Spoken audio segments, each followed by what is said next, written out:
Welcome to the Conspiracy Show. My name is Richard Syrett. The Bilderberg Conference, or Bilderberg Club, is an annual invitation-only confab of approximately 120 to 140 guests from North America and Western Europe, most of whom are people of influence. These are the movers and shakers of the world: financiers, industrialists, members of royal families, politicians, scientists, and media moguls. The meetings are held under extremely tight security in swanky five-star hotels, a different location every year. What exactly goes on behind closed doors, no one knows for certain, but it has been suggested that this incredibly powerful and super wealthy cabal of elites are plotting to increase their sphere of influence and gain further control over the world's natural resources. It's even been suggested that they have the power to anoint presidents and prime ministers, rig elections, cause recessions and depressions, even foment revolutions and wars. On this episode of The Conspiracy Show, we examine the Bilderberg Group. We'll meet some Bilderberg researchers who claim to be in touch with individuals who have infiltrated that group, and they affirm that the members of this most exclusive club are at the very least attempting to stage manage most of the world's events happening today, and not necessarily with the best interests of you and me in mind. Of course, we'll hear from our skeptic, who insists that while this group is real and they are powerful, they're too divided to agree on what to order for lunch, let alone how to best rule the world. Me? I just want the truth, and I'm willing to follow it wherever it leads. It is time to redefine reality. Genetic enigma or a human alien hybrid? That's how cynical I am now about the process. Mainstream media, they've thrown in the towel. Weather patterns created by the corporation. Has been engineered by the Illuminati. There's no doubt. The Bilderbergers are a group of very wealthy people that meet in secret, in private, at various locations around the world. It's sort of a James Bondian Spectre, Ernst Stavro Blofeld group of very diabolical, wealthy people who, in essence, the core function of the group is they all get together with a bunch of other rich people to decide how to better fleece the flock, so to say, fleece the sheep, so to speak.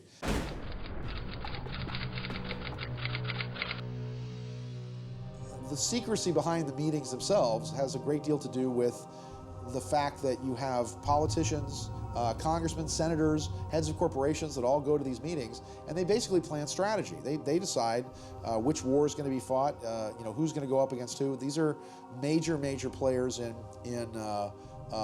finance and government. Well, the Bilderberg Group is essentially the pinnacle of the pyramid of power, the ruling elite, the modern-day Illuminati.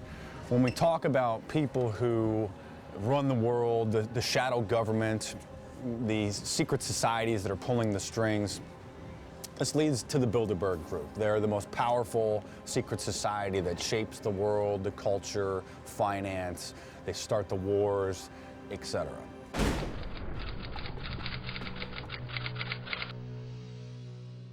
Prince Bernhard of the Netherlands organized the first Bilderberg meeting in the Bilderberg Hotel in Oosterbeek, Holland, and so that's where it got its name. And this was in 1954. So you got about 50, 60 of the most powerful movers and shakers to meet secretly. So members that attend will not talk about what they saw there, what they heard, who was there. A lot of people don't even like to admit that they were there.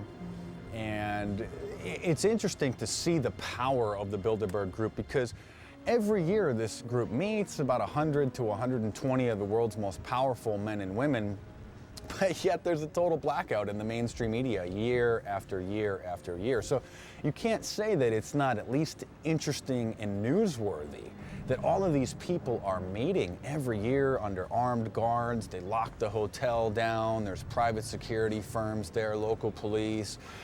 So you can't say that this is not newsworthy, that it's not interesting, but you can say that there is a conspiracy, there is a blackout policy between the Bilderberg Group and the mainstream media. It's the only thing that explains the fact that it's not covered. Yes, they have been the perpetrators of every recession and every depression that this country's seen, and have been behind the constant, non-stop war that the 20th century really became.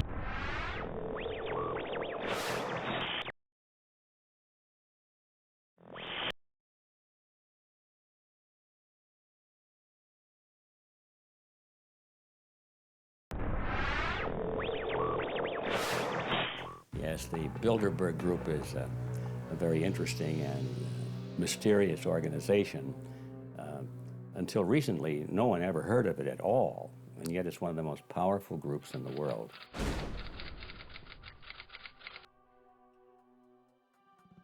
I think the best way to understand what it is to read a book called Tragedy and Hope that was written by Professor Carroll Quigley. He was a history professor at Georgetown University.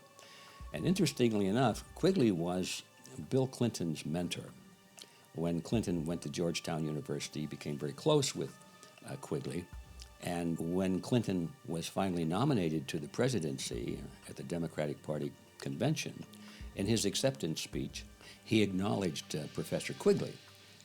Just a short acknowledgement. He thanked Professor Quigley for all he had learned and the influence he had had on his political thinking and so forth. And most people thought, well, isn't that nice?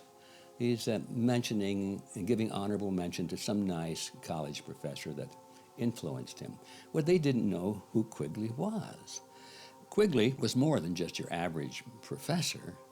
He had written a couple of books which were and are the definitive history books of the world's greatest secret society. And it exists today. It is the hidden force that runs the world today. And Quigley himself said he knew about this group, not because he was a member of it, because he wasn't, but he was very close to it. They allowed him to see their secret documents and their private papers for several years. He had access to them because they wanted this history written. And so he spoke very glowingly of it. He said, I have no objection to it or its goals. Quigley describes how this secret society works. Their goal, of course, is world domination. And their method was to control the various nations of the world from behind the scenes. That they would select the political people that would stand up and be obvious to everybody, but they would select them. They would control them. And they would control all of the support mechanisms, the media. They would control the banks in particular. It was very important to control the money systems. And they would meet regularly to discuss policies and make decisions of what to do in the upcoming months. And the Bilderberg Group is one of those groups. Once you understand what Quigley was talking about, it perhaps is one of the most important international meetings of this secret society. No one in their right mind who's trying to pull off some kind of a scheme is going to get, table meetings and have more individuals involved because people talk. And, so if there was anything sinister, I think that individual would very clandestinely take it upon himself to get it done, as opposed to announcing what they want to do to a whole bunch of people, many of whom don't share the interests of that person. You've got the capitalists and the conservatives, you've also got the liberals and the socialists, and it's not as though they're all on message.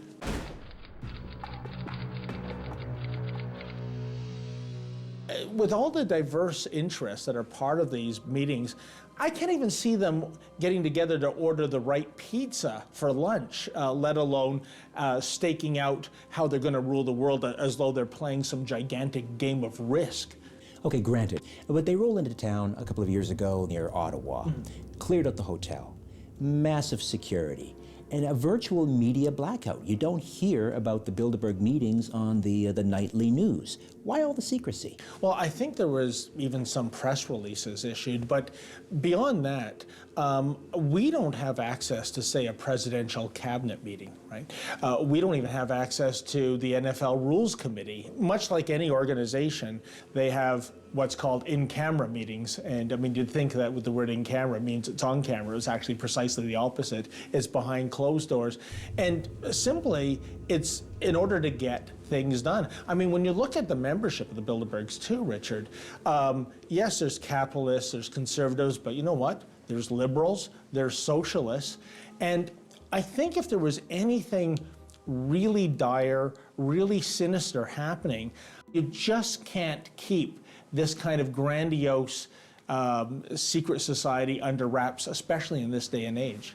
Every recession and depression throughout this century has been specifically engineered and designed by these people. Even though the Bilderbergers only began to formally meet in 1954, you had the stock market crash of 1929, which was engineered by J.P. Morgan. You had, of course, a cabal of European banks take over the banking system of the United States with the formation of the Federal Reserve. So these 12 member banks of the Federal Reserve that now print what is supposedly our money, which is not, they're not U.S. Treasury notes, they're Federal Reserve notes, that are privately printed, irredeemable in gold or silver, promissory notes, and are an illegal de facto rather than de jure currency in the U.S.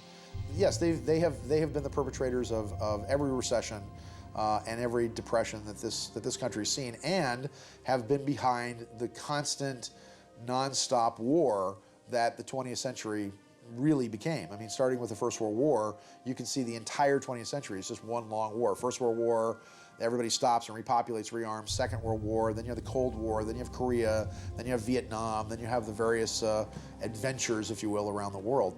Well, wars are big business. Wars are money makers, and these are the military-industrial complex bomb makers. These are the people that are the ones that are making the money off of the wars, the finances, the destruction, the coordination of the resources once the war has taken place. And so war is a racket, as General Smedley Butler once said, and that they can't ring more true than it is today.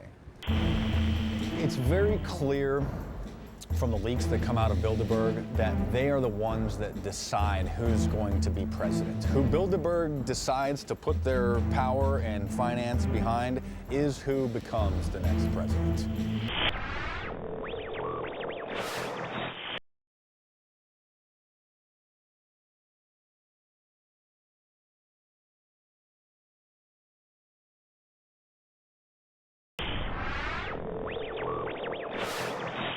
The Bilderbergers are now divided up into two main camps, controlled by the Rockefeller faction and the Rothschild faction.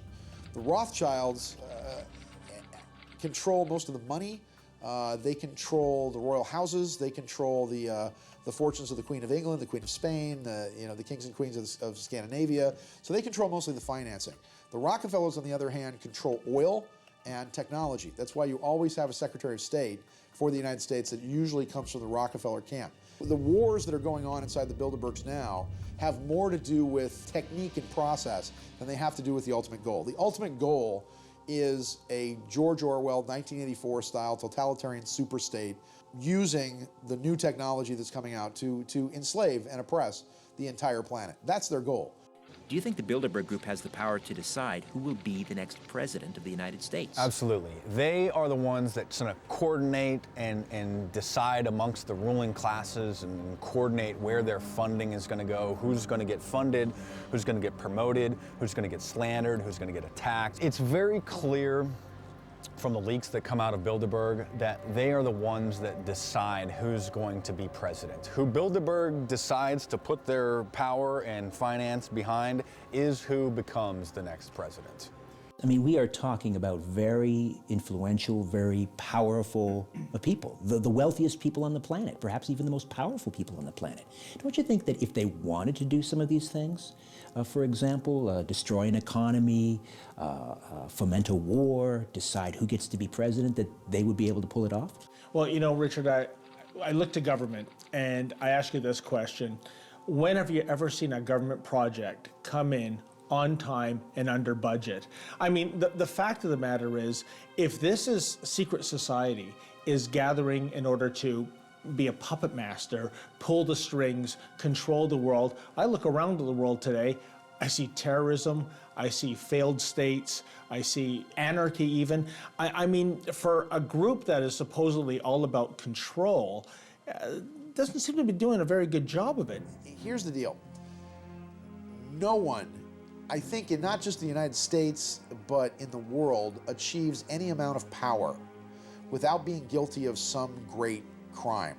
They have to have something on you if you are progressing to a higher office. They've got to be able to hold the end of that leash to be able to rein you in. Lord knows what they have on Obama. Nobody is put in power unless they can blackmail them, unless they can rein them in, unless they're guilty of some grand crimes. They're essentially communists or socialists. They want a one-world socialistic government, a big monolithic monster government that is involved in every aspect of your lives, that is sort of acts as your parent and your provider and your protector and your nanny. It's a cradle-to-grave, Big Brother, Orwellian nightmare, invasive, over-regulated, giant, monolithic, big, money-wasting government is what they want. I think the goal is, how do we control? How do we expand our control and our rule? How do we literally dominate the world? And ideology becomes a tool, not the motivating force, but the tool to accomplish that objective. And so the tool that they have found that is most effective is collectivism. So everything, almost everything they accomplish in terms of advancing their power and control is usually explained in a very benign way as being beneficial to society. They're either protecting people against terrorism or crime or drugs or pornography or against global warming destruction, or it's all in the name of helping people in some way. And that is the earmark of collectivism. And so I think, though, that these people themselves really don't have any ideology except conquest and rule. I think the most important thing is, should it be illegal? Should it be done? And I think the answer is clear. This kind of a meeting and grouping and exchange of ideas is very dangerous to not just the United States, but to all nations in the world, and I think it should not be allowed.